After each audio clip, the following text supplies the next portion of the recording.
আপনারা যদি জোর ফাংশন করে থাকেন তো এই জিনিসটা বুঝবেন। বিজুট ফাংশনের জন্য আমরা কি a0 সমান সমান 1/পাই মাইনাস পাই থেকে প্লাস পজিটিভ পাই fx dx। এই এর জন্য আমরা মাইনাস পাই থেকে পাই fx cos nx এবং bn এর জন্য 1/পাই মাইনাস পাই থেকে পাই fx sin x dx, তাই না? ফুরিয়ার ধারা আমরা ফুরিয়ার ধারাতে প্রমাণ করেছি। তো এটা ফুরিয়ার একটি সমীকরণ, যেটা আপনারা লিখে নেবেন।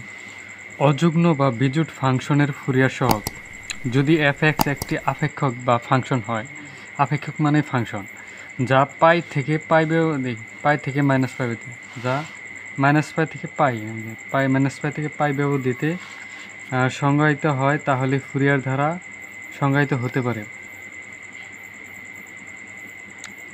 fx ফাংশনটি অযুগ্ম ফাংশন হয় যদি fx মাইনাস এক্স সমান সমান মাইনাস fx হয়।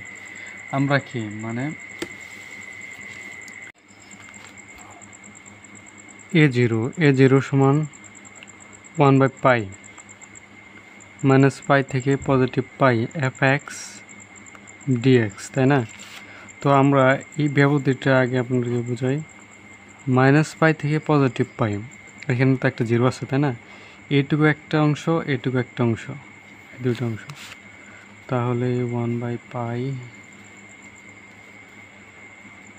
মাইনাস পাই থেকে জিরো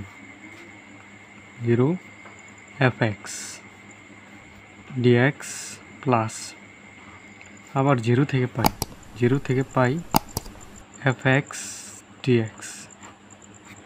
এখন আমরা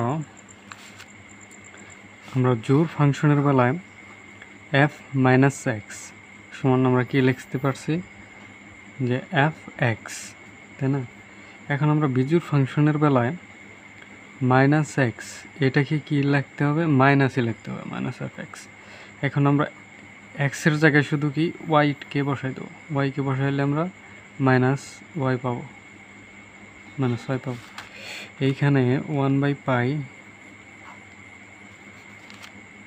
আবার যে ডিএক্স আছে না, ডিএক্সকে মাইনাস ডিওয়াই এটা লিখতে হবে। তো আমরা এটাকে 1 নং সমীকরণ দিলাম। 1 নং সমীকরণের এই প্রথম অংশকে আমরা আই ধরে নিলাম, I1 পাই/0 এই প্রথম অংশ fx dx। এই ডি পাই মাইনাস পাই ধরে নিছি, আচ্ছা মাইনাস পাই/0 f মাইনাস এক্স dx, এটা কিন্তু মাইনাস হবে, ও মাইনাস ওয়াই ডিওয়াই। এই যে মাইনাসটা এই মাইনাসটা আসলো। তো আমরা এই মাইনাস কিন্তু প্লাস হয়ে যায়, পজিটিভ প্লাস 0 প্লাস 0 মাইনাস এই fxটা কিন্তু এই fy কিন্তু এটাই থাকবে মাইনাস fy আর এটা সামনে আসলো ডিভাইড। এখন আমরা যদি উল্টাই দেই, মানে এই পাইটা উপরে শূন্যটা নিতে, তাহলে এটা কি প্লাস হয়ে যায় না, পাই/0, তাহলে fy ডিওয়াই মাইনাস। তো আমরা এই ওয়াইয়ের জায়গায় আমরা এক্সকে প্রতিস্থাপন করবো, আবার 0 মাইনাস fx dx, এটা কি 2 নং সমীকরণ। এই 2 নং সমীকরণ আমরা 1 নংয়ে বসাবো। এখানে দেখেন এটা এখানে করা হয়েছে, এই মাইনাস পাই থেকে 0 আবার 0 থেকে পাই fx dx, এটাকে আমরা সমাকলন করব। সমাকলন করলে আমরা প্রথম অংশকে আই ধরে নিছি, তো fx এর জায়গায় আমরা কি মাইনাস ওয়াই বসাইছি, এই যে মানে dx এর জায়গায় মাইনাস ডিওয়াই বসাইছি, মাইনাস আসছে। তো এটা যদি আমরা উল্টাই দিই তো প্লাস হয়ে যায়, এখানে কি মাইনাসই থাকে, মাইনাস থাকার কারণে এই জিনিসটা আলটিমেটটা মাইনাস হয়ে যায়। তো এইটা আমরা এখানে বসাইছি, বসাইয়া এটা এখানে এই দুইটা কি কাটাকাটি যায়, কাটাকাটি যাওয়ার পর কি এটা শূন্য হয়ে যায়। আবার এখন আমরা কি bn এই যে an এটা প্রমাণ করব।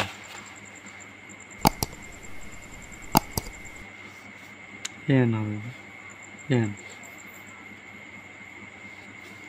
an হবে এখানে an যদি আমরা করি তো একই রকমভাবে আমরা কি দুটা ভাগে ভাগ করে নেব। ভাগ করার পর আমরা fx এর জায়গায় আমরা x এর জায়গায় শুধু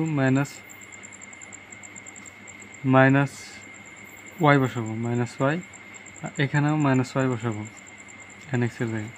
তো এখানে আমরা দেখেন তো পাই থেকে 0 আমরা প্রথম অংশ নিয়েছি, প্রথম অংশ নিয়েছি। প্রথম অংশ নেওয়ার পর এখানে dy এর জায়গায় যে মাইনাস, dy এর মাইনাস, আবার x এর জায়গায় আমরা y বসাইছি, x এর জায়গায় কি y বসাইছি। এখন y। এখন এটা যদি আমরা উল্টাই দিই তো এটা কি প্লাস হয়ে যায় না। তো এখানে y, এই যে y আর cos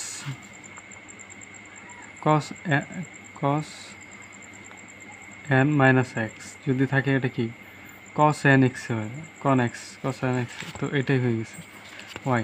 আমরা মাইনাস বসাইছি, মাইনাস বসানোর কারণে এটা এখানে বসে, এটা কাটা গেলে শূন্য হয়। আবার bn একই রকমভাবে আমরা bnকে দুটা ভাগে ভাগ করছি। আমরা এই প্রথম অংশ নিয়ে কাজ করব। প্রথম অংশ নিয়ে কাজ করার কারণে আমরা এটাকে মাইনাস, এই যে dy এর যে মাইনাসটা এটা এখানে এসে আমরা fx এর জায়গায় y বসাইছি, sin nx এর জায়গায় y বসাইছি। এখন এটা যদি আমরা উল্টাই দেই তো এটা কি পজিটিভ হয়ে যায়, কিন্তু এইটার যে মাইনাস এটা মাইনাস থাকে। সাইনের আবার কি মানে সাইন y এর জায়গায় একটা কি মাইনাস ছিল, সাইন n মাইনাস এক্স যদি থাকে তো এটা কি হয়ে যায় sine x minus sine x nx হয়, ny হয় nx। তো এইটা এখানে x এর জায়গায় আমরা y কি বসাইছি এটুকুই। তাহলে মাইনাস এটা কি গুণ করলে প্লাস হয়ে যায় না। তো এই প্লাস এই 3 নংটাই আমরা 3 নং সমীকরণ 2 নং বসে পাই। এই 3 নংকে আমরা 2 নংয়ে বসাইছি, বসানোর কারণে এটা কি মানে দুইটা একই রকম কিন্তু দুইটাই পজিটিভ। এর কারণে আমরা যোগ 2 পাই বাই 0 পাই fx, এটা fx sin nx dx, Fourier ধারা fx to sin x dx।